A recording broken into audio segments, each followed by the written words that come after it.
Chapter 14.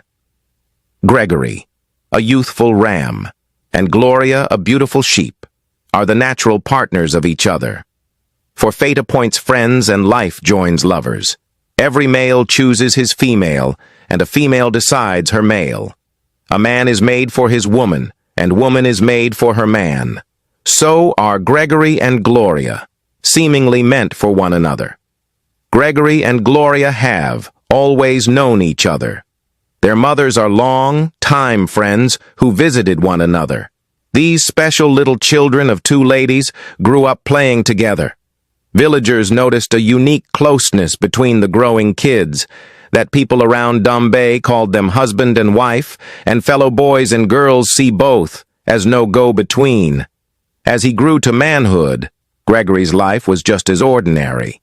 But at times, the life of an ordinary one turns extraordinary. It is time and events that proves the final standing of a man. Gregory was a rising amateur, sporty boy before the war. The Ram was a national junior headbout maverick. He had won a gold medal in the last Olympics. As a little boy, he had at times watched the local head fighters. In one of those days, he was encouraged by peers to go out and try. Gregory timidly did, and surprisingly won again and again. He reluctantly went to trainings, and he continued to win. He rose from local levels to regional and to national, till he was among the Amaland Olympic team. But the war later came. Gregory is now a soldier, but heroism has found him again. The boy has done a heroic action this afternoon. The war was raging tough and long during the morning battle. The enemies were winning, and too many land patriots perished. Zaquinians also took many captives at the worst of it. The momentum of war was heading for total defeat. "Gregory!" a desperate voice called. He lifted his eyes and saw great Aja captured. It was the general commander of Amaland 3rd Sector calling. The voice of the tiger was sinking, being carried away by enemy captors. When, the battle was toughest. Where, the war was hottest. Comrades were hesitant. Bigger men were weak of heart. Gregory rose to the risky situation. His innermost courage was fully charged, and it matched perfectly with his totally aroused physical force. He went with speed and alerted responses against the throng of foes. The Ram went headlong, knocking with accuracy left, right, and forward. His act of courage aroused many other landmen into aggressive action. The enemies were shortly disarmed, and the patriots shortly prevailed. Amaland forces rushed deeper into the mass of the invaders. Aja, a living legend and retired undefeated champion, a man of integrity he heard much about as a child, was eventually rescued after a very daring feat. Gregory got a medal and a rank today. Aja, his mentor, is a life roar champion of Amaland. He once returned to stage against wife and grandchildren advises. Aja did a historic, quaking roar that collapsed boastful Leo, a leopard, but Titus suddenly attacked from back while Aja was going out of stage. The lion did a volcanic roar that fell, making the tiger go down on knees. Crowd jeered, reacting against rules, but Aja rose with smiles to cheers. Aja was formerly against war, but he came to defend Amaland at home. Tonight, there is a camp party for Gregory. It is organized by friends to his honor. Everybody, including the wounded old tiger, is still eating, drinking, and talking, while some are back to rest in tents. Gregory secretly escapes into the outpost night. He is running all alone in the darkness. It is already beyond midnight. Wide world is empty and very dark. Night fresh breeze moves leaves with harmless waves. Nocturnal scents less on hills and stronger in valleys, sweetly feel in his nostrils despite fearful deafness that follows him across shrubs and grassy fields. He is thinking of Gloria. How can he celebrate? Is it food, drink, or dance? Gloria is not there in the army camp. Celebration is tasteless without the loved one at hand. Bombay, at south fringe of Orgapay's city, is not too far. He will return quickly, and he is going very fast. Late moon will rise afterwards in the east. At home, Gloria is sleeping. But she is running playfully in a flowered field, deep in dreams. She is being romantically chased by Gregory, who falls into a pit behind. Gloria turns trying to help him, but he draws her in, and they hold, kissing. Dream changes. She is alone on a long, dark, narrow path climbing uphill. The inner mind is a universe of visions with a language of the soul. Someone is at her window in real life outside, he whispers. She suddenly wakes, but a nasty odor filters. It is not Gregory's, but another's. It is P.I., a long-mustached he-goat. The loose habit boy goes to girls' houses. He enjoys being around females. "Who is there?" she asks, though she knows. "I was passing and I decided to say hello, but it is too late to visit, P," she answered him. Grace, her mother, wakes too and comes outside angry at the he-goat. "Go, go, go away and don't ever near here again," she shouts angrily. "Can I come at noon, Ma?" he politely asks, trying to touch Mrs. Grace. Gregory appears. "What is going on here?" he asks. "It's that one. He comes at odd hours," Grace answers. Gloria hears Gregory's voice and alerts up, rushing out of house. Pie, retracing backwards, turns and speeds off, running away. Gregory, angry glances for headbout, pursues the he-goat out of scene. Gloria and Mother are calling on Gregory, who returns breathing hard. Deep night, bold moon beautifully shines. Gregory and Gloria hold enjoying reciprocal smiles. Grace, after greetings, goes back to bed, leaving the lovers to themselves. Gloria is asking curious questions, and Gregory is recounting all stories. He talks of battle, his medal and rank, and about other affairs.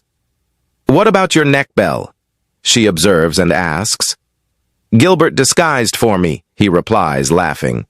"Our marriage?" he asks, and they stop so still. He looks into her face, holding strong and seriously.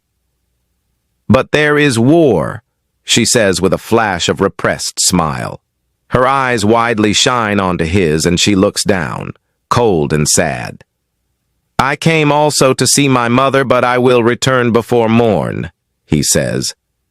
"It's already morning," Gloria reminds as they walk to Gregory's home.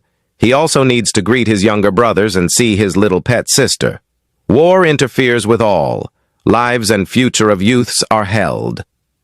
"When will the war end?" Gloria asks, hurrying with him.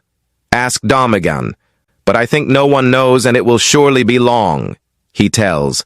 They go winding road, through grooves as moon seems to follow.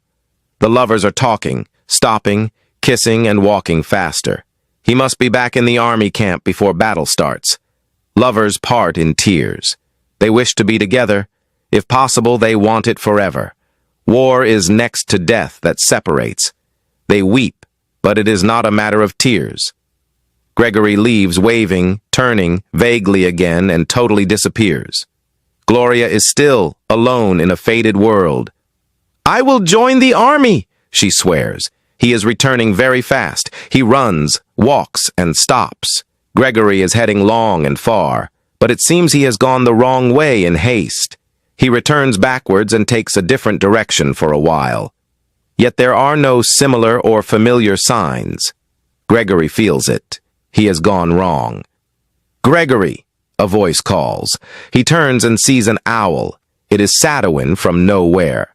"I know you are missing your way," said the owl. "How do you know?" the ram replies, seemingly worried. "Moonlight is no sunlight and eyes see less at night," the owl says.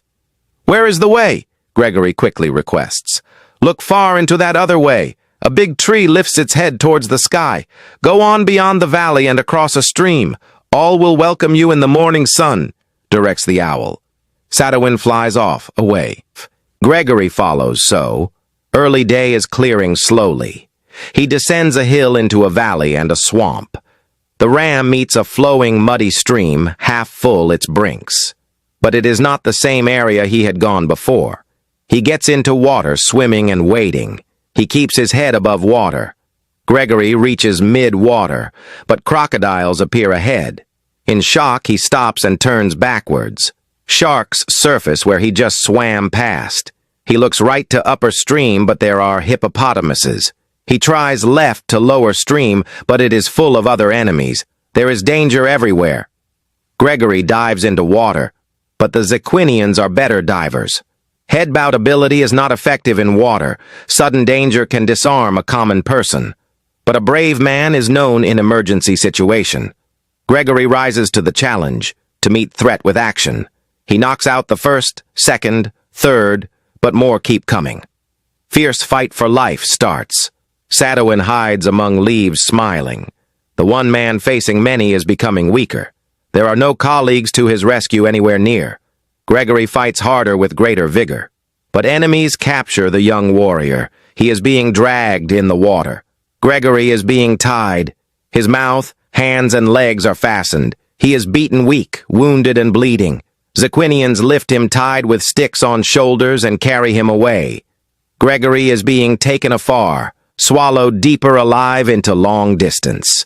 The hero of his people has become a captive of international warfare. Gregory is loudly lamenting while the war is carrying him away. "O Gloria! O Gregory! O captives of war, all whose eyes are deaf, whose waters inflame the thirsty battlefield! World falls, lights disappear, cold, so dark and miserable to live alone. O friendship, the warm universe of two, and by two shares eternal life. But love is so joyfully slain in hateful days.